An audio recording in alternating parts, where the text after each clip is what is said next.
Konstantinopoulos and Josh Beacon come together in an incredible podcast, Grow, Scale, Master. An energetic approach to drive progress, master skills, build strengths, and put the strategy back into rapid business and personal success. Backed by real-world experience in rapid scaling to playing the long-term game of business, it's the story of all the lessons learned on the journey to mastery. Be inspired, renew your energy, and chase the future with Grow, Scale, Master. Con, I love this concept that you've got to become like one of the best in the world at what you do. And one of the things that's really challenging for people is that when you go on holidays and you go and have a quick look inside of your phone about screen time, did you or did you not increase the amount of social media or phone usage? I did. Okay, great. I did. And it got me thinking about how Hollywood's in trouble. Because consumers, and we did a test, right? So we took like what I think is a great coaching tip video for 1.5 minutes, and we put it on, and we had a quick look, and we put it on Instagram, and we watched its number of views, and then we put up a 15-second version of the same coaching tip, and the number of views was 7 times higher. Right? Yeah. So if one got 1,000, the other one got 7,000 views. Yeah. So we had a look at the coaching tip. The average watch time out of 1:30 was 13 seconds. and right forum, right product, right? Yeah. So it's obviously not the right product for the long form. But the basic idea here is to go and think that I'm actually going to challenge. I reckon that with the social media conversation, we now live in the world of entertainment. Absolutely agree. And entertainment has gone from the big screen to the tiny screen in your hand. Josh, what are the pages that you and I follow religiously? The first one is the lawn guy. Yes. Is that not a form of entertainment? Tim the lawnmower man. Exactly.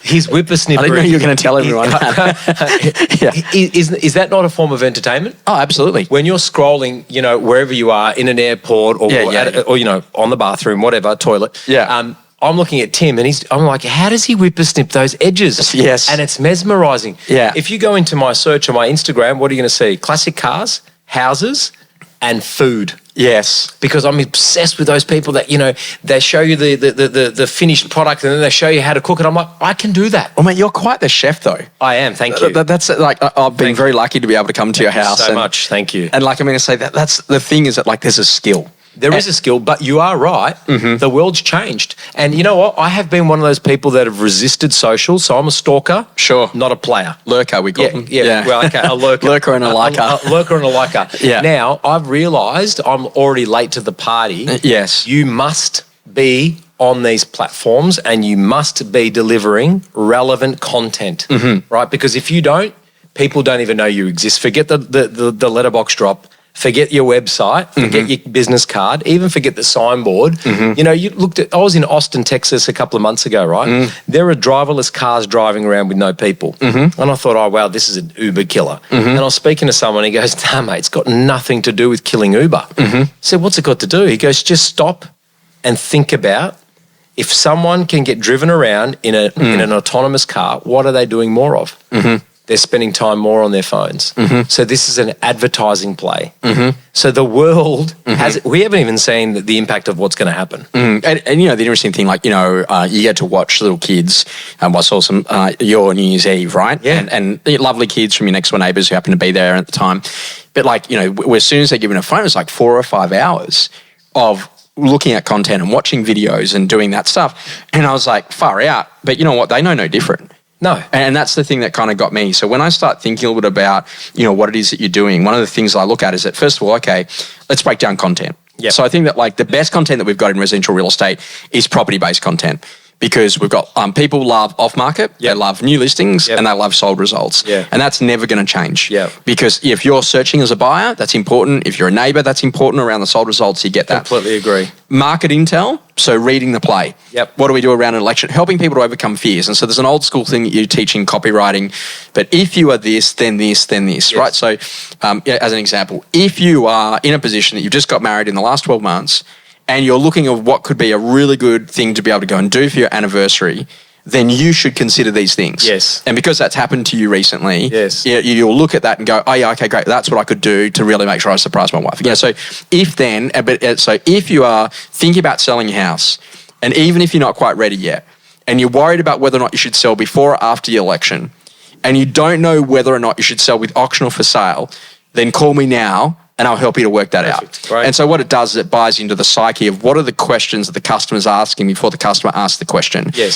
So the secret to great social content is that what are all the questions that buyers and sellers tend to be asking you in your normal day-to-day interactions, at auctions, at opens, in callbacks, when you're speaking to people, generally in the community, when you're at the coffee shop, whatever the story is. Next one is then insights. So you've got this insight about, did you know about the number of people that are looking on the major real estate portals in January and blah, blah, blah, blah. So then that's driven a whole range of things around Super Saturday for you. And then, and this is the bit that I think that we've completely missed now looking at Tim the Lawnmower Man and then Jason the pressure washer guy, is that we have not done before and after well. I love that. So I'm thinking about, you've got, I don't know, nearly 2,000 transactions that you guys do a year. Yeah. And that's just in your sales business, let alone property management. Yeah. And then you go and have a look at that 2,000. How many did we do renovations with? How many did we, gardens, maintenance, styling? And so your content strategy is not, and this is a hunch, and I'm making a guess here, but your content strategy is not right. Correct. Because the conversation is imagine if we tried this where we said, okay, and the risk is I don't want to do it during the campaign. No, because we're too in the moment, right? So what I'm saying post-campaign. So post-campaign, I want Parramatta's best renos. Yeah. As an example, is actually the Instagram handle. Yeah. So it's actually respectfully not McGrath. Yeah, correct. It's Parramatta's best home renos. Yeah. And the long story short is it's like before and after with video, whatever. And now we're going through the property. This is what we're going to do. This is how we're going to do it. Short form film, whatever the content, pieces. And then literally, and then here's the result. But that doesn't actually make it to social until the property's already sold and potentially even settled. Yeah, correct. And so it's a bit of a longer term strategy and play. It's very smart though, because you're now behaving in a very different way than what every other real estate agent in that market's doing. Mate, so I'm old now. I remember Burke's Backyard. Oh, I loved Burke's Backyard. That whole conversation around renovation shows. That's right. Then the block and all this other stuff that's actually happened. Right. Have we missed it? As an industry, by not thinking about that as being I think we've missed it because I think when we look at real estate and social, the audience that a lot of our agents are catering to is other agents.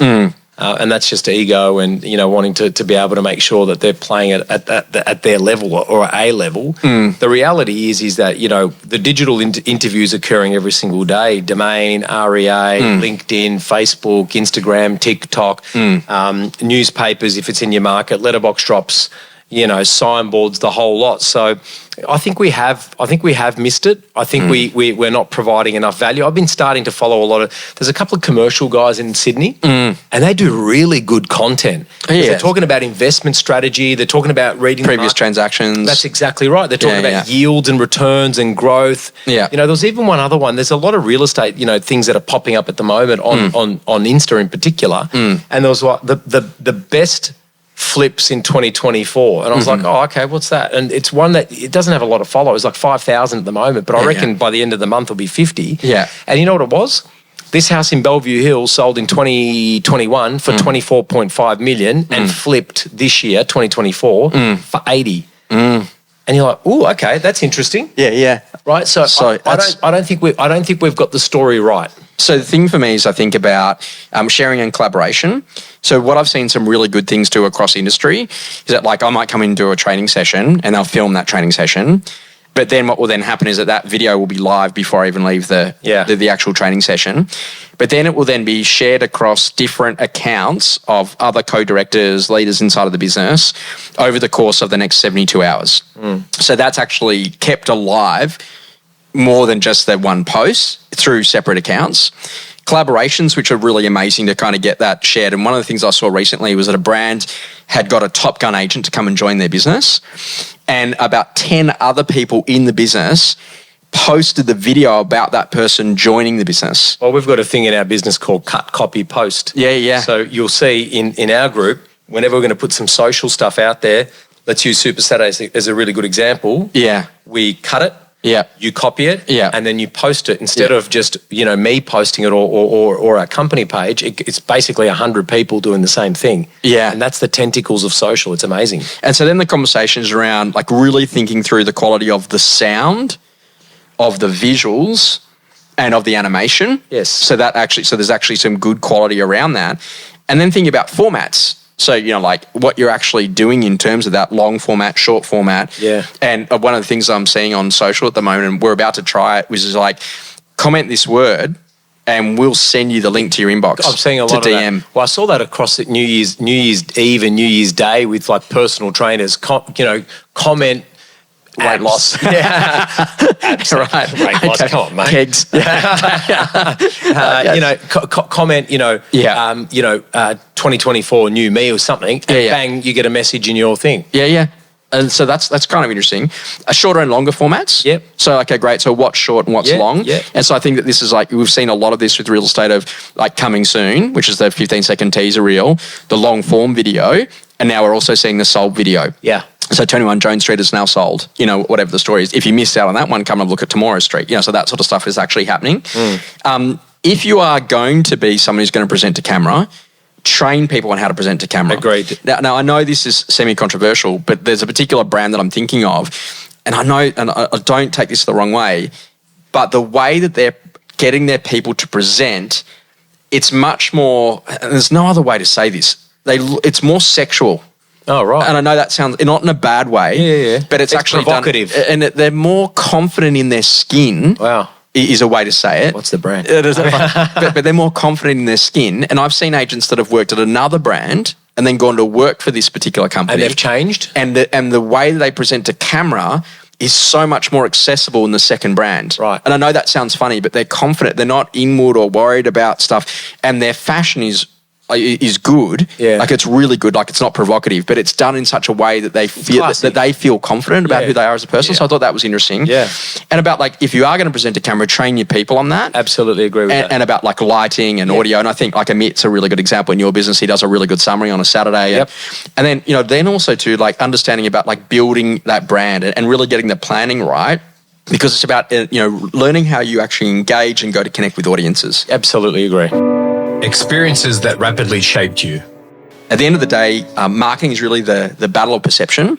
And, you were in a workshop that I did recently and we said, okay, great, name who you feel are top 5 residential real estate brands.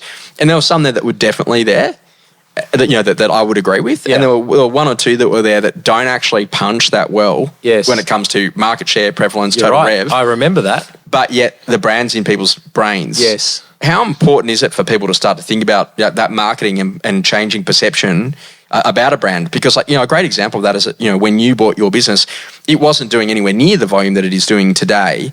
And some of that you had to fight some perception on. Absolutely. But your way that you did it is more open boards, right? Yeah, I think I think it's really important, but I also think that particularly with what we do, the brand is also not just the brand that's on the front door, the shingle that's hand. It's the brand of every single person that's in there. How we speak, what our tonality is, Absolutely, the delivery. yeah, that's exactly right. That's the brand. Something that's changing your view. So, Con, I'm going to be semi-controversial on this, but mobile phone usage and the right to disconnect. Ooh, hot topic. Nothing to do with the Hot topic. not nothing to do with the whole conversation of government legislation on right to disconnect. Yeah. But what I'm saying is that like you giving yourself permission that I'm actually just going to disconnect for this bit. So I'm going to go for a walk and I don't actually have to answer a call or do anything or check anything else, but I can just absorb the environment. Yeah. So what are you saying there though? So are people consciously in a position? Oh, to actually do it? Yeah. No. Mate, I mean, throughout the holidays, I get when, there's a change in bond, we've added a bond, I get the text messages and I was getting bonds done at 10:30 on a New Year's Eve. Yeah. I'm getting them at 8 o'clock on a Sunday morning. Yeah. I think that's a really interesting one. I think the fact that, that's been introduced, I actually welcome it. But the reality is that it's up to the individual about how they want to behave and act with it. So Apple have got on their phones on the iOS thing about like the different modes, so like holiday mode and whatever. I use it all the time. Which can change for notifications. Yes. And when you go into your messages, it filters, so only those people are there. Yes. Man, I'm still like, I got anxiety though, but what happens if What, someone can't get a hold of you? a message had come through, but I and didn't you see it, and so yeah. then I turn it off again, and I just turn it back on. Yeah, okay. So it's interesting that the behavioural pattern, because this is new for us. It is. But for the generation of kids that are coming through today that are getting mobiles for the first time, they just think it's normal. I said to my daughter and my son, hey, when because one of the most frustrating things in life is being calling someone that called you and you missed their call and you call them back 6 seconds later and you can't get a hold of them, right? Yeah. They never have their phone on the ringer. Yes. It's on silent. Yeah. 100% of the time. Mine is too. Yeah, mine is too. I got it on Yeah. the vibrate mode, Yeah. right? Yeah, I heard my phone ring the other day. I was like, what is that? Yeah, whose is that? Is that someone? That's not my phone. Yeah. But I think it's really important. I think that's the sign of things to come too, Josh. And I think, you've got countries around the world that are starting now to do introduce the 4-day work week and whatnot. Yeah. I think the evolution of how we do business will evolve significantly in the next 5 to 10 years. Do you know there was a case study on this about 7-8 years ago with VW in, I think it was Brazil, and what they had done is that Brazil had brought in new legislation that if there was the requirement that you may have to respond, then you had to get paid overtime. Oh. And so what they actually did is I need you to come back to me with this file. No, so simple things. If you were in a position that naturally someone sent you an email out of work hours, and there was the potential that you maybe had to be across that on the chance that you should just look at your inbox, they wanted you to be paid overtime. And so what VW had to do in that market is that literally no email, you could send an email, but emails would be received until 9 a.m. on Monday morning. Yeah, so like send later feature today. It's crazy, Yeah, eh? it's insane. I think, with AI and tech and, where we're heading, I think we haven't even seen how, imagine 5 years from today, how we go about doing the basics of what we do. It's going to be completely different. Can't wait for it. I know.